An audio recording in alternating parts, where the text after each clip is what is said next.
नमस्कार दोस्तों, स्वागत है आप सभी को हमारे इस वीडियो में। तो दोस्तों, आज की इस वीडियो में हम लोग देखने वाले हैं class 10th science VBA objective question 2026। ठीक है ना। आपके एग्ज़ाम के लिए काफ़ी इम्पोर्टेंट प्रश्न है। ठीक है ना। आपके एग्ज़ाम के लिए क्या है, काफ़ी इम्पोर्टेंट प्रश्न यहाँ पे लाया हुआ है। ठीक है ना। तो यदि अभी तक आप सभी हमारे व्हाट्सएप चैनल से नहीं जुड़े हैं तो वहाँ से आप सभी जुड़ जाइएगा, और वहाँ पे जुड़ने के बाद आप सभी को PDF जो है सो फ्री में प्रोवाइड किया जाएगा, और क्लास का जैसे नोटिफिकेशन वहाँ पर देखने को मिलेगा कब कब क्लास होने वाली है। ठीक है ना। तो वहाँ से आप सभी जाके जुड़ जाइए। ठीक है ना। अभी तक आप सभी क्लास को लाइक नहीं किए हैं तो प्लीज़ आप सभी क्लास को लाइक कर दीजिए, और चैनल को सब्सक्राइब नहीं किए हैं तो प्लीज़ आप सभी चैनल को सब्सक्राइब भी कर लीजिए। ठीक है ना। तो चलिए हम बिना कोई टाइम गवाए हुए क्लास को शुरू करते हैं। ठीक है ना। तो यहाँ पे देखिए क्वेश्चन नंबर 1 क्या आ रहा है। तो क्वेश्चन नंबर 1 है, पौधे में जनन अंग कहाँ पाए जाते हैं। ठीक है ना। तो आप सभी को याद होना चाहिए, पौधे में जनन अंग जो है वो पाया जाता है आप सभी को पुष्प में। ठीक है ना। तो इसका ऑप्शन नंबर यहाँ पे बाबू बी हो जाएगा। ठीक है ना। पौधे में जनन अंग कहाँ पाए जाते हैं, तो पुष्प में। चलिए अगले प्रश्न की ओर हम बढ़ रहे हैं। तो क्वेश्चन नंबर 2 देखिए क्या कर रहा है। क्वेश्चन नंबर 2 है कि इस प्रकाश संश्लेषण की क्रिया होती है। ठीक है ना। तो प्रकाश संश्लेषण की क्रिया जो है वह हरे पेड़ पौधे में होता है। ठीक है ना। तो इसका ऑप्शन नंबर यहाँ पे डी हो जाएगा। कहाँ होता है, हरे पेड़ पौधे में होता है। चलिए 3 नंबर क्वेश्चन की ओर बढ़ रहे हैं। तो 3 नंबर क्वेश्चन देखिए क्या कह रहा है। 3 नंबर क्वेश्चन है, प्रकाश संश्लेषण की क्रिया में ऑक्सीजन किससे बाहर निकलती है। ठीक है ना। तो प्रकाश संश्लेषण की क्रिया में ऑक्सीजन जो है आप सभी को याद होना चाहिए CO2 से बाहर निकलता है। ठीक है ना। किससे, CO2 से जो है बाहर निकलता है। तो इसको ऑप्शन नंबर यहाँ पे बाबू जो है यहाँ पे C नंबर हो जाएगा। चलिए 4 नंबर क्वेश्चन की ओर हम बढ़ते हैं। तो 4 नंबर क्वेश्चन देखिए क्या है, जठर ग्रंथि कहाँ पाई जाती है। ठीक है ना। तो जठर ग्रंथि जो है वह आमाशय में पाया जाता है। कहाँ पे, ये आमाशय में पाया जाता है। तो इसको ऑप्शन नंबर यहाँ पे बी हो जाएगा बाबू। ठीक है ना। जठर ग्रंथि आमाशय में पाए जाते हैं। चलिए नेक्स्ट प्रश्न की ओर हम बढ़ रहे हैं। 5 नंबर प्रश्न है, ग्लाइकोलाइसिस की प्रक्रिया संपन्न होती। ठीक है ना। ग्लाइकोलाइसिस की प्रक्रिया जैसे संपन्न होती है दोस्तों। ठीक है ना। तो वह होती है कोशिका द्रव्य में। ठीक है ना। इसको ऑप्शन नंबर यहाँ पे डी हो जाएगा। कहाँ पे, कोशिका द्रव्य में। ठीक है।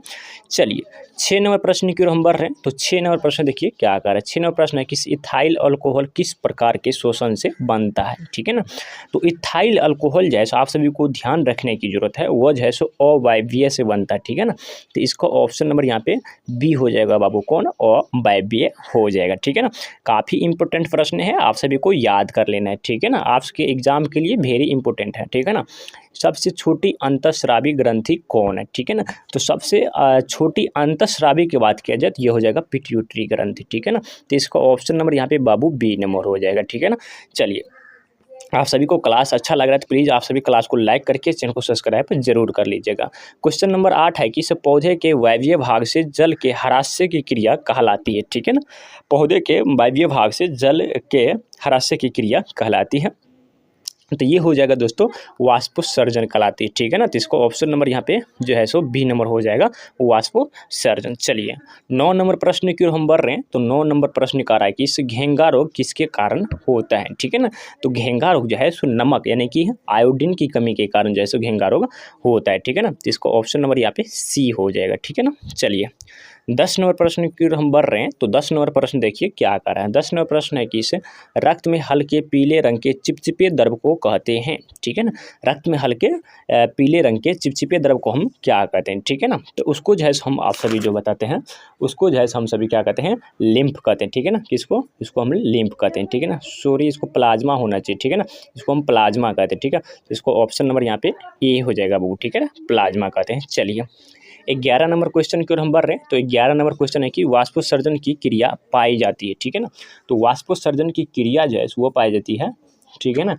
तो वह पाई जाती है पौधों में। ठीक है ना बाबू। तो इसका ऑप्शन नंबर यहाँ पे बी हो जाएगा, वाष्पोत्सर्जन की क्रिया पौधों में पाई जाती है। चलिए नेक्स्ट प्रश्न की ओर हम बढ़ रहे हैं। तो नेक्स्ट प्रश्न है कि इससे खुला परिसंचरण तंत्र पाया जाता है। ठीक है ना। क्या खुला परिसंचरण तंत्र जो है पाया जाता है। ठीक है ना। तो ये जो है तिलचट्टा में पाया जाता है। ठीक है ना बाबू, याद रहेगा ना, तिलचट्टा में पाया जाता है। इसको ऑप्शन नंबर यहाँ पे सी हो जाएगा। चलिए अगले प्रश्न की ओर हम बढ़ रहे हैं।